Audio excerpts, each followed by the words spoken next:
And we start right away with exclusive material, unique footage of a real battle.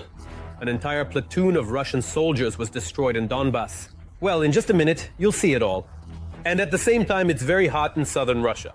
And as you can understand, it's not about global warming, but about Ukrainian drones. About 40 strikes hit the seaport in Tuapse, Krasnodar Krai. Another 10 explosions were heard in Anapa. In Sochi, they even suspended the airport's operations during this time. And it was also very hot this week in the temporarily occupied Crimea. As for Kursk, there's information that the Russians will soon go all in there. Right now, all the details. A masterful job of eliminating the enemy. The Ukrainian armed forces repelled an assault by Russian troops in the occupied direction. Drone pilots carried out precise strikes on enemy equipment, depriving the occupiers of several armored vehicles.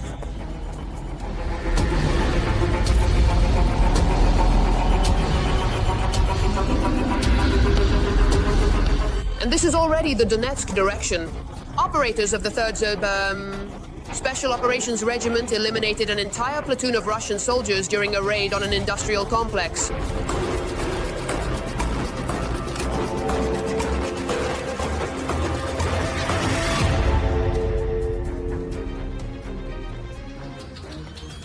At first, the drones were responsible for eliminating the enemy, detecting and destroying the Russians, both in the shelters and in the buildings where they were hiding. The second stage involved the direct participation of the military in the raid carried out by the group in the industrial zone.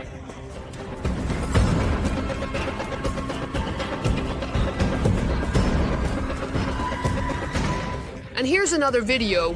There's practically nothing left of the occupiers here. All the 200s are heavy. They all burned. They all burned down. Completely. And it was very loud in southern Russia last night.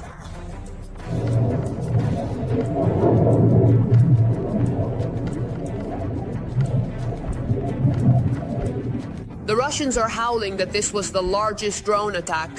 They even implemented a contingency plan at Sochi airport. Something's burning up in the push. My windows in the house blew out. That's it.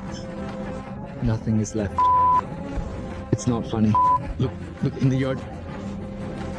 At least 10 explosions were heard in Anapa, and about 40 explosions were counted over the seaport in Tuapse, Krasnodar Krai. A fire has started there. They didn't shoot it down.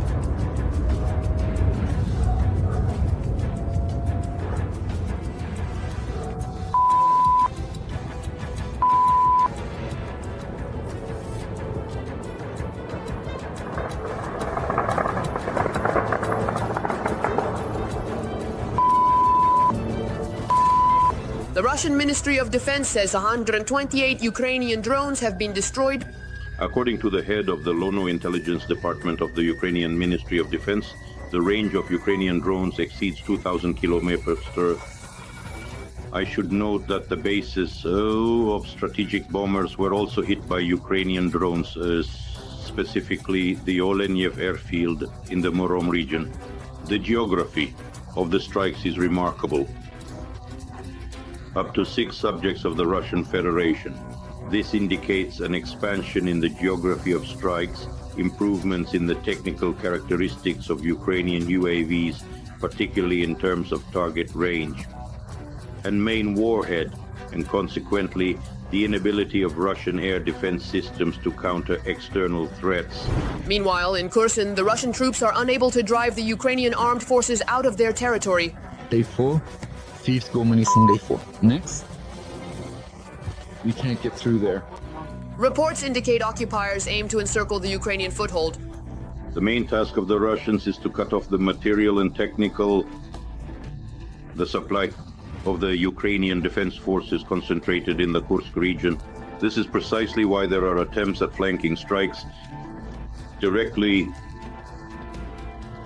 regarding the positions of the Ukrainian defense forces and attempts to reach the main logistical components connecting the Tumska region of Ukraine with the Sudzhinsky district of the Kursk region. But there is no talk of tactical successes on the Russian side at the moment. Grounds. Nevertheless, in Russia, they are claiming that the occupiers are advancing in the village of Pogrebki.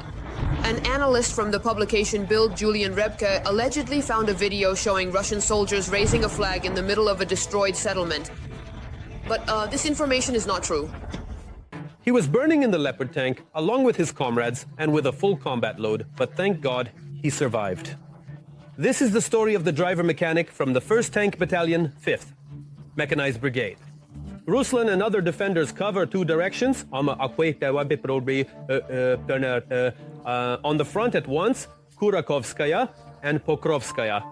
They recently reinforced the front line to better protect our infantry. How the Leopards are currently operating with Russian drones constantly buzzing in the air and how they are repelling the Russian advance, watch in the report from the front by TSN's special correspondent, Julian Kirienko.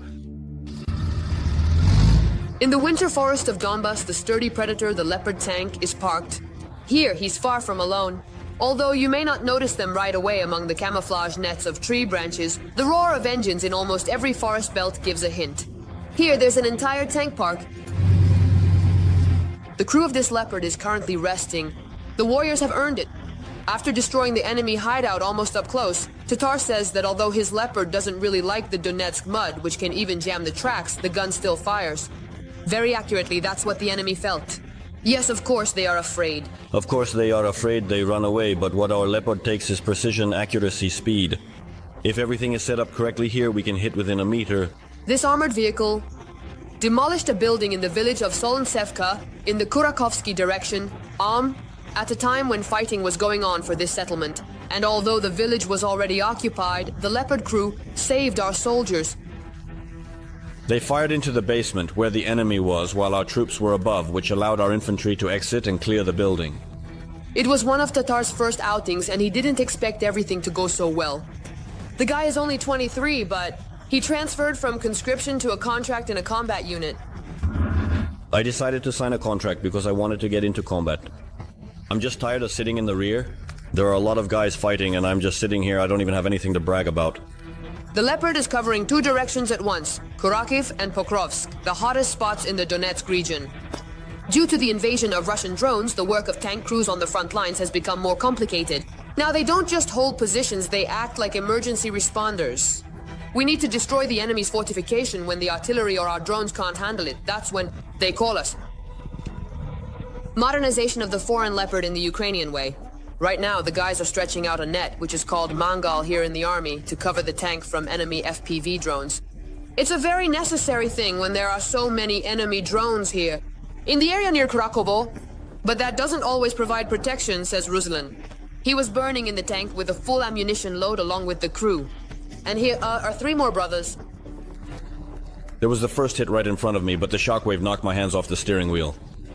Here in the video, you can see how the Leopard is burning. A Russian drone hit it in battle. It broke through the protective net and armor. I destroyed the electronic warfare system and even the radio station. We're going left, turn around, buddy, turn around. Without communication in a burning Leopard, Ruslan started to save the vehicle and his brothers. You have so much adrenaline pumping that you don't even think about it. Just as long as we make it there and that everyone in the crew is okay, and nothing blew up there. We arrived and they immediately greeted us and put it out. The medics arrived and checked us out. Here in these frames are the consequences of the fire. Right now, the Leopard is under repair. The crew has moved to another Panzer and is currently heading to duty. Because in the Kurakov direction, the enemy is preparing an offensive near Constantinople to cut off the road from Donetsk to Zaporizhia and push our units out of the Kurakov area. That's why the tankers know that at any moment they might get the order to head out and support our infantry.